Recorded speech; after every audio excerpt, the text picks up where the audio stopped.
Le cabinet de l'avocat sentait les vieux livres et l'eau de Cologne hors de prix. J'étais assise sur la chaise du coin, celle qui était légèrement trop petite, tandis que mon frère Tobias prenait place sur le fauteuil en cuir au bout de la table, comme s'il possédait déjà les lieux.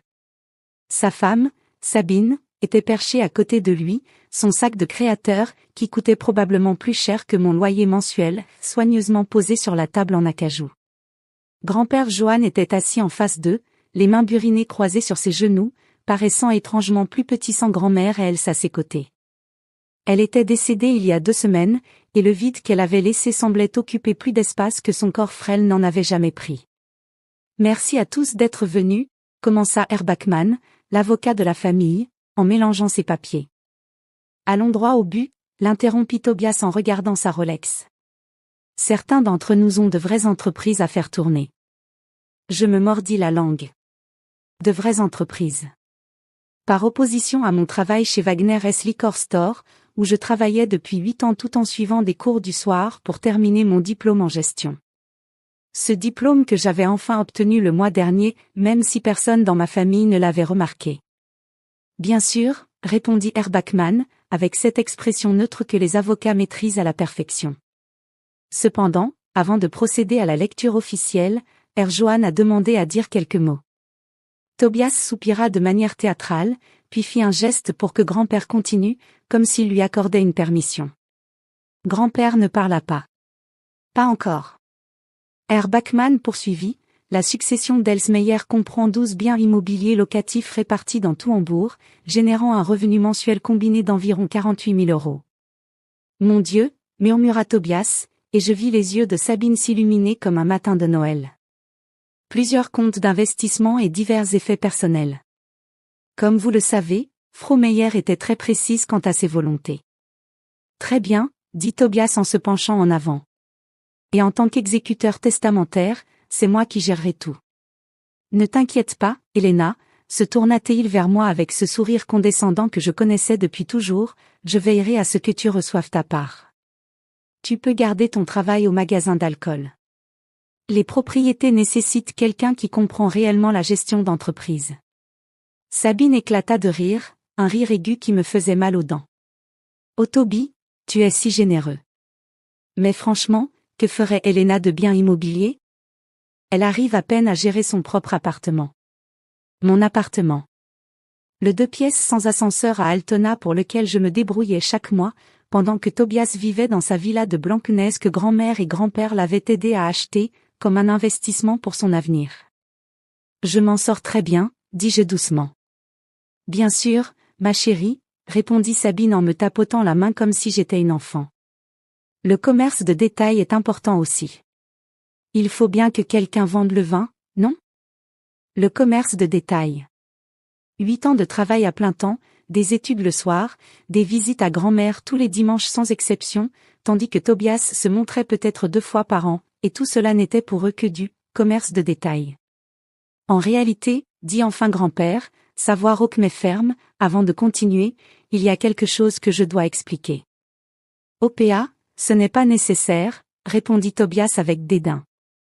Herr Backman peut s'occuper des détails techniques. Assieds-toi et écoute, dit grand-père, et il y avait dans son ton quelque chose qui fit taire Tobias pour une fois. Ta grand-mère était une femme intelligente. Plus intelligente que nous tous, en vérité. Et elle savait très clairement ce qu'elle voulait. Il sortit un mouchoir et s'essuya les yeux. Mon Dieu, il avait l'air si fatigué. Si vieux.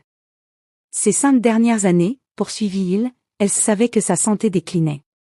Et elle observait. Elle observait qui venait lui rendre visite. Qui appelait.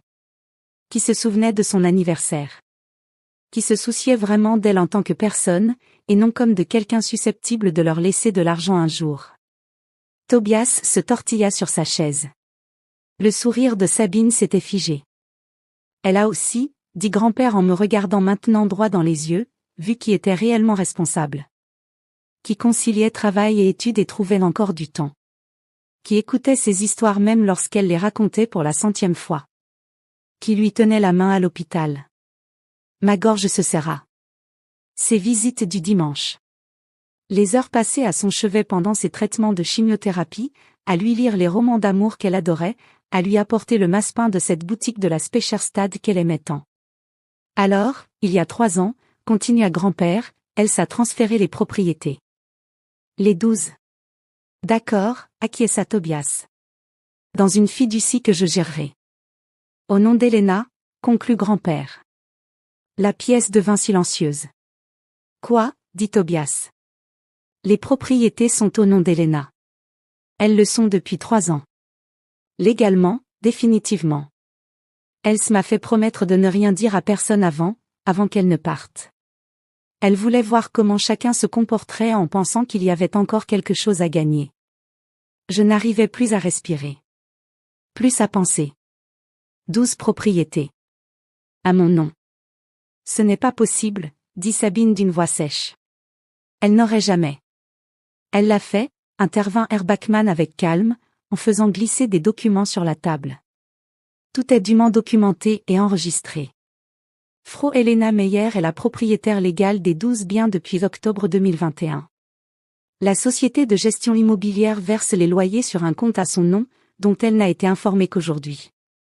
Combien, murmurai-je. Comme je l'ai mentionné, environ 48 000 € par mois de revenus locatifs. Et ce, depuis 3 ans. Moins les dépenses et les frais de gestion immobilière, bien sûr. Mon cerveau essaya de faire le calcul et échoua. 3 ans. 48 000 par mois. Ça fait plus d'1 million d'euros, dit Tobias, la voix montant. Elle est assise sur plus d'1 million d'euros? Elle ne le savait pas, répondit grand-père fermement. Les instructions d'Else étaient claires. Elena ne devait être informée qu'après le décès d'Else et la lecture du testament. L'argent s'est accumulé sur un compte d'investissement géré. C'est complètement fou. Tobias se leva si brusquement que sa chaise bascula en arrière. Elle travaille dans un magasin d'alcool. Elle n'a aucune idée de la gestion immobilière, des investissements. Elle a un diplôme en gestion, dit grand-père calmement. Obtenu le mois dernier, première de sa promotion. Tout en travaillant à temps plein. Elle se le savait, même si toi non. Tobias se tourna vers moi, le visage rouge. Tu ne peux pas sérieusement penser que tu vas gérer ça. Tu perdras tout en moins d'1 an. C'est précisément pour cette raison, intervint Herr Backman, que Frau Meyer a également mis en place un conseil consultatif. Herr Johann en fera partie, tout comme moi, ainsi qu'un conseiller financier de Meyer et Associates. Elena aura le contrôle total, mais avec un excellent accompagnement. Je vais contester ça, dit Tobias en pointant l'avocat du doigt. C'est de la manipulation d'une personne âgée ou. Ça ne fonctionnera pas, répondit Herr Backman, désormais visiblement ennuyé. Frau Meyer a été évaluée par 3 médecins indépendants qui ont confirmé qu'elle était pleinement lucide. Tout est juridiquement irréprochable. J'ai moi-même contribué à la rédaction, et je vous assure que cela résistera à toute contestation. Sabine attrapa le bras de Tobias. On va porter plainte. On va. Vous perdrez, dit grand-père. Et vous aurez exactement l'air de ce que vous êtes, des gens cupides qui n'ont même pas pris la peine de rendre visite à une femme mourante, à moins qu'il y ait quelque chose à y gagner. Ce n'est pas juste, protesta Tobias, mais sa voix était plus faible maintenant. J'ai une entreprise à gérer. Je ne pouvais pas tout laisser tomber. Elena travaillait à temps plein et allait à l'école le soir, et elle était là tous les dimanches, dit grand-père. Chacun d'eux. Sais-tu ce qu'elle m'a dit? Elle a dit, Elena ne vient pas parce qu'elle y est obligée. Elle vient parce qu'elle en a envie. Voilà la différence. Je pleurais maintenant, incapable de me retenir. Grand-mère avait su. Elle m'avait vu lutter, travailler si dur, essayer de construire quelque chose. Et elle m'avait aidé sans que je le sache. Donc les loyers, poursuivit grand-père en se levant, les propriétés, les fonds accumulés, tout revient à Elena. Avec tout mon soutien et mes conseils, aussi longtemps que je serai là pour les lui donner. Tobias et Sabine se mirent à crier avant même qu'il ait fini. Tous les deux, parlant en même temps, évoquant l'équité, la famille, les obligations, et expliquant pourquoi je ne méritais rien de tout cela. Je restais simplement assise là, à les regarder, et je réalisais quelque chose, je me fichais complètement de ce qu'ils pensaient. Herr Bachmann les laissa s'emporter une trentaine de secondes avant de s'éclaircir bruyamment la gorge. Si vous avez terminé, il y a des documents à signer. Helena, vous devrez. En fait, dis-je, surprise par le calme de ma propre voix, j'aimerais parler seul un moment avec mon frère et sa femme. Si cela ne vous dérange pas? Grand-père me regarda avec étonnement, mais j'acquiesçai. Lui et Herr Bachmann sortirent. Sabine et Tobias me fixaient comme si j'avais soudainement une deuxième tête. Tu vas nous donner notre part, n'est-ce pas? Dit Sabine aussitôt. Je veux dire, c'est normal. Tu te souviens de mon 25e anniversaire? L'interrompis-je. Ils clignèrent des yeux. Il y a 4 ans, précisai-je. Je vous avais invité à dîner. Rien de sophistiqué, juste ce restaurant italien de Saint-Pauli que j'aimais. Vous aviez dit que vous viendriez. Tobias se tortilla. Helena, on était occupés. Vous n'êtes pas venue. Pas d'appel, pas de message. Je suis restée là pendant 2 heures à attendre. Quand j'ai finalement appelé, Sabine a répondu et m'a dit que vous aviez décidé d'aller à un vernissage à la place. C'était une opportunité de réseautage, protesta Sabine. Je venais d'apprendre que j'étais acceptée dans le programme de gestion. Je voulais célébrer ça avec ma famille. Je regardais Tobias. Tu es mon seul frère. Et tu n'as même pas pris la peine de venir. Un anniversaire manqué.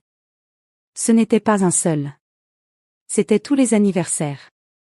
Toutes les fêtes. À chaque fois que j'appelais pour partager une bonne nouvelle, tu me coupais au bout de 30 secondes parce que tu avais quelque chose de plus important à faire. On a une vie, Helena. Moi aussi. Ma voix se brisa. J'ai une vie. J'avais des rêves, des objectifs, des difficultés, et aucun de vous n'a jamais pris la peine de demander. Grand-mère demandait. Tous les dimanches, elle demandait des nouvelles de l'école, du travail, de mes projets. Elle était la seule à croire que je pouvais vraiment faire quelque chose de ma vie. Ce n'est pas vrai, dit Tobias faiblement. Tu viens littéralement d'appeler mon travail, du commerce de détail, comme si c'était honteux. J'y travaille depuis 8 ans, Tobias.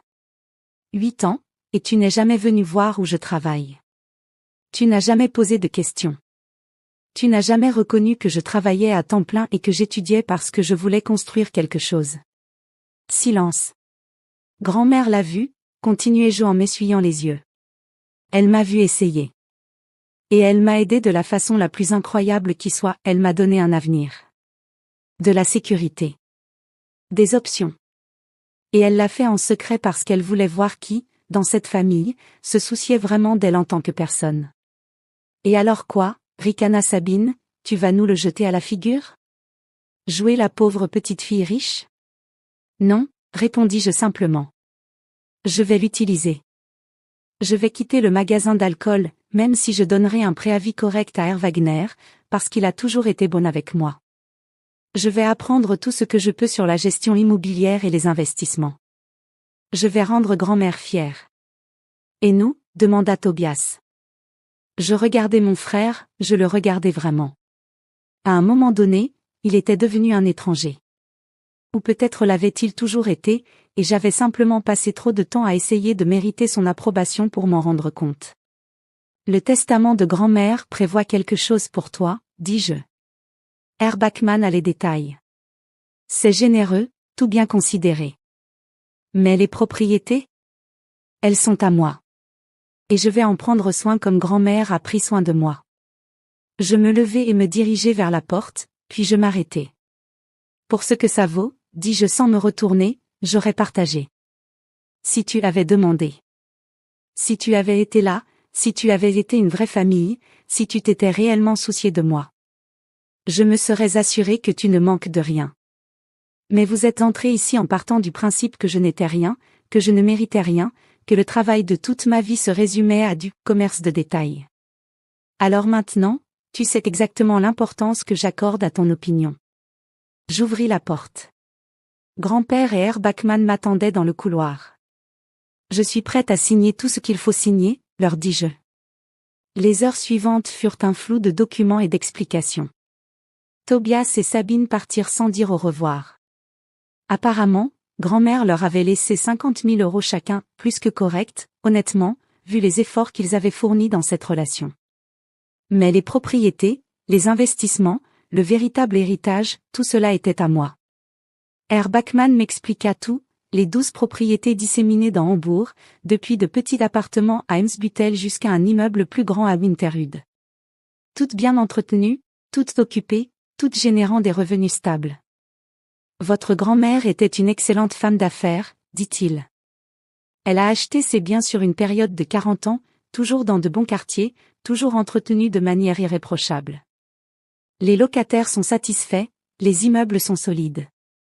Vous héritez de quelque chose de très spécial. Le compte d'investissement contenait 1,4 million d'euros. 3 années de loyer, moins les dépenses, faisant fructifier l'argent grâce à une gestion prudente.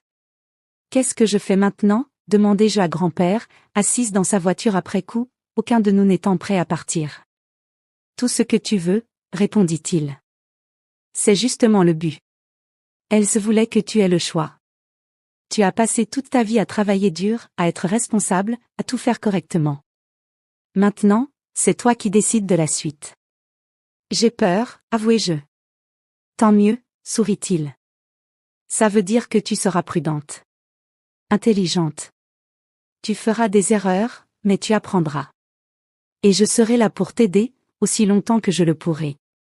Ce soir-là, dans mon minuscule appartement, je m'assis sur mon canapé affaissé et regardai autour de moi. La peinture écaillée que je n'avais jamais pu me permettre de refaire. Le vieux réfrigérateur qui bourdonnait trop fort. La vie que je menais, de salaire en salaire, en rêvant de quelque chose de plus. Je pouvais déménager dès le lendemain. Acheter une maison à Blankenese comme Tobias. Quitter mon travail. Tout faire. Mais ce n'était pas ce que grand-mère voulait. Elle ne m'avait pas donné cet argent pour que j'arrête de travailler ou d'essayer. Elle me l'avait donné parce qu'elle croyait que j'en ferais quelque chose de significatif. J'ouvris mon ordinateur portable et commençai à faire des recherches. Des formations en gestion immobilière. Des stratégies d'investissement. De la planification d'entreprise. À 3 heures du matin, j'avais les bases d'un plan. Continuer à travailler au magasin d'alcool pour le moment, Herr Wagner avait été trop bon avec moi pour que je l'abandonne sans ménagement. Mais commencer à tout apprendre sur mes propriétés. Rencontrer les locataires. Comprendre les immeubles. Identifier ce qui devait être rénové, amélioré. Et ensuite, peut-être utiliser ce que j'apprenais pour construire quelque chose d'encore plus grand. Peut-être m'associer avec d'autres propriétaires. Peut-être créer des logements abordables.